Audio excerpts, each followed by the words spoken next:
Imagine this. You're in a busy Indian street, the smell of fresh chai in the air. The chaiwala pours a steaming cup with a big smile. You take a sip, but ouch, it's too hot. What do we call this moment?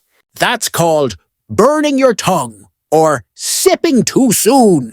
Or you could say blowing on your tea, be for drinking, because nobody likes a burnt tongue. Okay, what's a great word to describe the tea vendor's focus while pouring tea? That's concentrated. He's completely focused on getting the perfect pour. Right, like I was so concentrated on my book, I didn't even hear my phone ring. Good one. Now look at the customers laughing. How would you describe their mood? They look cheerful. They're happy and enjoying their tea. Yeah, you can say a cup of tea always makes me feel cheerful, even on a bad day. Love that. Now what about the guy in the corner looking deep in thought? He seems pensive, like he's thinking about something serious. Right, like after hearing the news, he sat in a pensive mood, staring at his tea. Ooh, deep. Now let's talk about the vendor's movements. He's moving so fast. He's bustling. That means he's busy and moving quickly. Yeah, like the market was bustling with people during the festival. Nice. What about the way he's pouring the tea from high up? That's expertly done. He's skilled and confident. Right, the chef expertly chopped the vegetables without looking. Great words. Now, using what we learned, how would you describe this image? A cheerful tea stall where the vendor is bustling around, expertly pouring tea while steam rises and customers enjoy their time, some laughing, some pensive over deep thoughts. That sounds amazing. Now, for our English learners, describe this image in the comments using at least one of these words. And if you learned something, subscribe. Grammar focus. All right, guys, let's pull some grammar lessons from this image. First question, what verb tense would you use to describe what's happening right now? Easy. Present continuous. The tea vendor is pouring tea and the customers are chatting. Yeah, like we are learning English right now. Nice.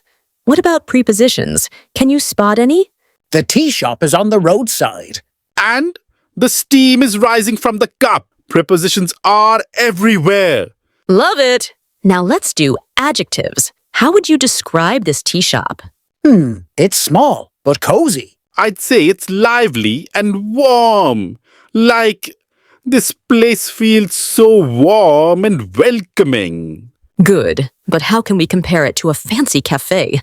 This tea shop is cheaper than a cafe, but the tea is better. True, the cafe is quieter, but this place is more fun. Now, modal verbs. Give me a sentence. You should try this tea. It's amazing. The vendor must be an expert. Look at that pour. Perfect. What about negatives? The shop isn't big, but it's full of life. I don't think anyone leaves this place unhappy. Nice. Okay, active versus passive voice. Active. The vendor serves tea quickly. Other common questions.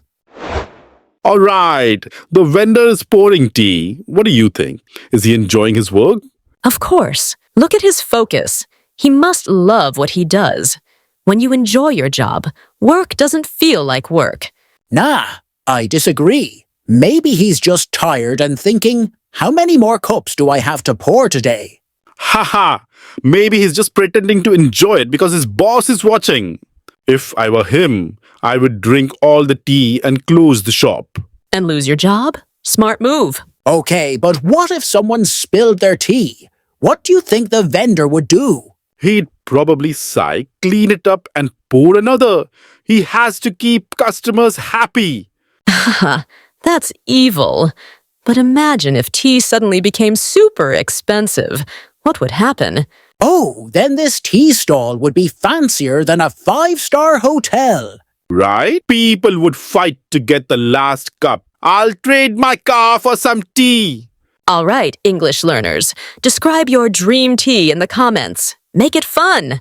And if you enjoyed this, share it. Maybe your friends need some tea and English lessons.